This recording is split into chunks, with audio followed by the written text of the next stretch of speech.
Regarde autour de toi. Le monde est en perpétuel mouvement. Les défis sont nombreux, les obstacles inévitables, les épreuves constantes. Et pourtant, tu restes là, debout. Pourquoi? Parce que la véritable puissance ne vient pas du monde extérieur. Elle ne dépend ni des circonstances, ni de la chance, ni de ce que les autres pensent de toi. Elle vient de toi. Les stoïciens, ces philosophes guerriers de l'Antiquité, l'avaient compris bien avant nous. Marc Aurèle, Épictète, Sénèque. Tous enseignaient une vérité fondamentale. Notre force ne réside pas dans ce qui nous arrive, mais dans la manière dont nous y réagissons.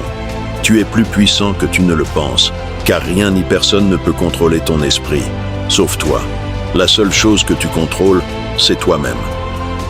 Les stoïciens nous enseignent que tout dans la vie se divise en deux catégories.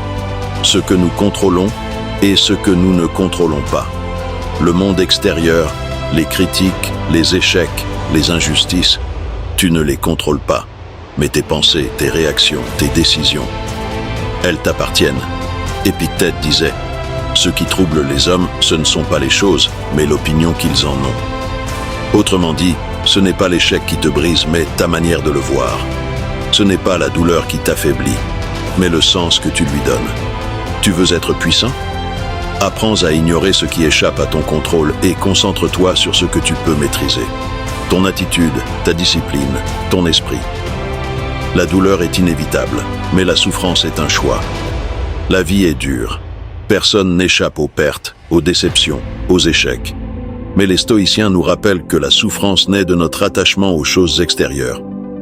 Marc Aurèle disait « Si tu es affligé par quelque chose d'extérieur, la douleur n'est pas due à la chose elle-même, mais à ton estimation de celle-ci. Et tu as le pouvoir de la révoquer à tout moment.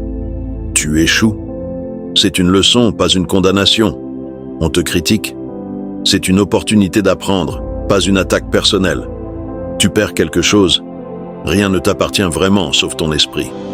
Le guerrier stoïcien ne fuit pas la douleur. Il l'accepte et s'en sert comme un outil d'apprentissage. C'est ainsi qu'il devient plus fort. Ta volonté est indestructible si tu l'entretiens. Il y aura toujours des moments où tu voudras abandonner, où la vie te testera, où tout semblera contre toi. C'est là que ta véritable puissance se révèle. Sénèque disait « La difficulté montre ce que valent les hommes.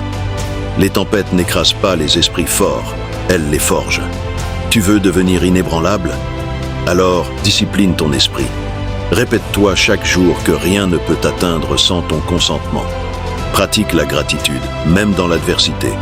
Apprends à voir chaque épreuve comme un défi à relever, et non comme un fardeau, car c'est dans l'adversité que naît la grandeur. La seule vraie victoire, c'est sur toi-même.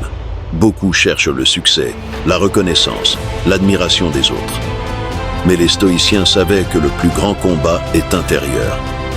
Marc Aurèle écrivait dans « Penser pour moi-même » « Celui qui conquiert les autres est fort. Celui qui se conquiert lui-même est puissant. » Tu veux être puissant?